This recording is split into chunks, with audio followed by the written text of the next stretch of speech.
ser el de contratos de locación y pasa a ser el índice casa propia, que es un índice que arrojaría incluso un incremento inferior al que estaba, digamos, dando el índice de locación. Es decir que, bueno, el análisis que hacen muchos estudiosos del mercado inmobiliario es que todavía esto podría retrotraer aún más la oferta, porque para el propietario que pone su propiedad, digamos, en alquiler, estaríamos hablando de aumentos interanuales del 82%, muy por debajo de lo que es la inflación año contra año. Claro. Recordemos que estamos hablando de que septiembre de 2023 contra septiembre de 2022, bueno, el aumento es del 138%, estaría 50 puntos debajo de la inflación. Así que, bueno, preocupante en cuanto a lo que puede pasar con la oferta de alquileres de aquí en adelante con estas nuevas modificaciones. Y Marta Lioto es presidenta del Colegio de Corredores Inmobiliarios de la Ciudad de Buenos Aires, está con nosotros para contarnos cómo va a impactar esta nueva ley que, de nuevo, como nos explicaba Julieta,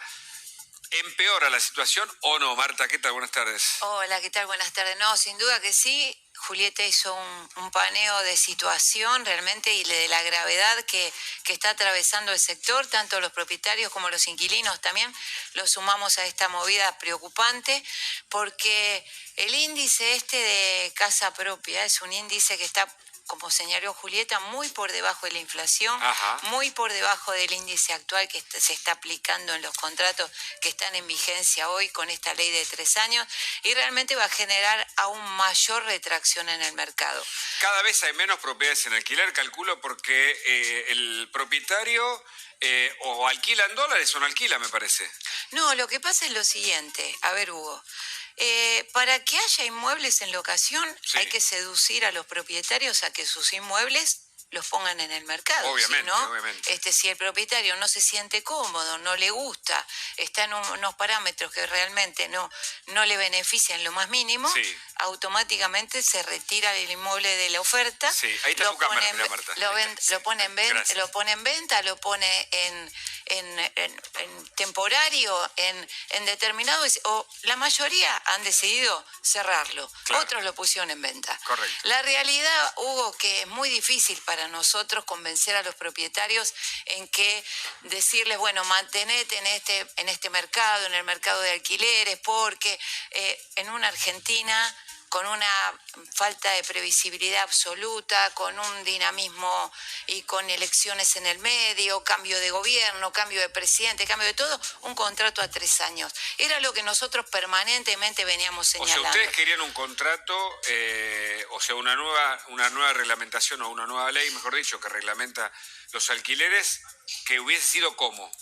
De 2 años. Nosotros queremos volver a los 2 años, porque 2 años en Argentina... Era antes de esta ley, ¿no? Claro, era como nosotros nos veníamos desarrollando y nos veníamos desarrollando muy bien. Claro. Realmente era un panorama mucho más previsible, Ajá, mucho más dominable para el propietario, el decir, bueno, por 2 años pongo el inmueble en alquiler y nosotros después vemos si el inquilino cumplió, pagó los impuestos, pagó en términos, me cuidó en el inmueble. Porque eso es lo que verdaderamente quiere el propietario. El propietario quiere que le cuiden el inmueble, ¿no? Claro. Para el propietario eso es tan pero tan importante. Cada vez hay menos propiedades, ¿no?, en alquiler. Sí, es preocupante. Creo que en unidades de 3, 4 ambientes, o sea, no llegás a 100 en toda la ciudad de Buenos Aires, ni por suerte. Y también, bueno, lo que muchos señalaban, además de bajar, digamos, la duración de los contratos, era el tema de que el propietario e inquilino pudieran ponerse de acuerdo en cuál iba a ser el índice de actualización, que pudiera ser por inflación o que pudiera ser por salarios, digo, que se quedara abierto a las partes y bueno, eso podría acercar más a los propietarios a poner sus inmuebles en alquiler, porque justamente si siguieran la inflación, bueno, eso te da que no vas a perder por lo menos con el contrato mientras... ¿Cómo, justamente lo que dice Julita, cómo serían los ajustes frente a un contrato por 2 años? O sea, ¿cuál sería el régimen ideal de ajuste? El régimen ideal es el aumento semestral, que era como se venía desarrollando desarrollando antes de la vigencia de esta ley de alquileres, y la libre pactación entre las partes. Si quieren aumentarlo según el costo de vida, según la inflación, según las paritarias que tenga el inquilino por sus saberes, eso sería lo ideal. Claro. Pero ¿qué es lo que nos pasa? Hoy estamos con un índice que estamos en el 115%, que si bien es debajo de la inflación, pero esto que se votó el otro día en la Cámara de Diputados realmente que habla de un índice de casa propia con el 82% de ajuste anual es una locura. Lo hacen supuestamente para favorecer al inquilino, pero cada vez más hay un prejuicio para ellos porque hay menos oferta de alquiler. Vos lo estás explicando, con todos los especialistas todos coinciden en que estas condiciones son muy malas para la oferta de propiedades, y en ese sentido me parece que la situación se empeora. Ahora, evidentemente el nuevo gobierno puede vetar la ley vigente y puede cambiar las reglas de juego. Ojalá lo hagan, porque yo recuerdo a Massa, entre tantas cosas, él dijo que le iba a vetar y no lo hizo. Es cierto, Hugo, y te voy a contar, históricamente hubo de la oferta que había en alquileres, eran 16.000 inmuebles. Hoy estamos en 400 inmuebles, para que ustedes se den cuenta, y todavía no estamos con el índice casa propia. Así que imagínense... Creo que Julieta, que lo explicó recién, sí, que volvieras a repetir el índice casa propia, que hay que sacar el coseno de la raíz cuadrada de pi multiplicado, ¿no es cierto? El índice casa propia se compone del menor indicador entre el promedio de la variación salarial del último año y el promedio de la inflación del mismo periodo. Es de inteligencia artificial. A ver, ¿qué nos dice esto? Sí. Que si vamos al promedio de inflación contra promedio de salario, de masa salarial, obviamente van a tomar salarios, que es lo que menos aumenta frente a la inflación. Y no es un promedio entre inflación y salarios, solo salarios. Entonces, por eso estamos hablando de 82%. Lamentablemente, los salarios siempre corren por detrás de la inflación. Entonces, vas a tener aumentos menores de lo que te dé el IPC.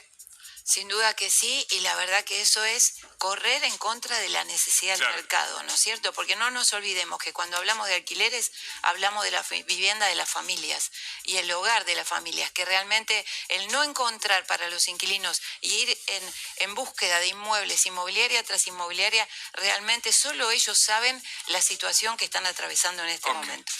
Marta, una última pregunta agradeciéndote el contacto. Hoy alguien quiere alquilar y hay un propietario dispuesto a ofrecer su vivienda. ¿Cómo se hace? Bueno, la verdad que quiero remontar algo que dijiste recién, Hugo, que para nosotros es importante. Sí. Los colegios inmobiliarios del país estamos aglutinados en el Consejo Federal de Colegios Inmobiliarios. Sí. Y en el día de ayer, a pesar de ser feriado, ¿no? Realmente lo que estuvimos trabajando es en contactar a todos los presidentes y elevamos a los candidatos a presidentes quienes puedan ganar las elecciones del próximo domingo, y le entregamos una nota pidiéndole que por favor el día 11 de diciembre apenas asuman, sea quien sea el candidato, el que llegue al sillón presidencial, que por favor derogue esta posibilidad, esta ley de alquiler, porque para nosotros sin duda que somos los que contenemos a las dos partes, necesitamos empezar a dar solución. Marta, a un propietario lo que le decimos es refúgiese en la inmobiliaria lo va a asistir, lo va a aconsejar en recorrer el mejor de los caminos, y somos nosotros en este momento los que estamos peleando en la Cámara de Diputados y en el Senado y en este momento con los candidatos a presidente para revertir esta realidad. Marta, muchas gracias por tu visita. No, por favor, gracias a ustedes por el llamado. Seguimos con este tema y con otros, Día de la Madre, y en el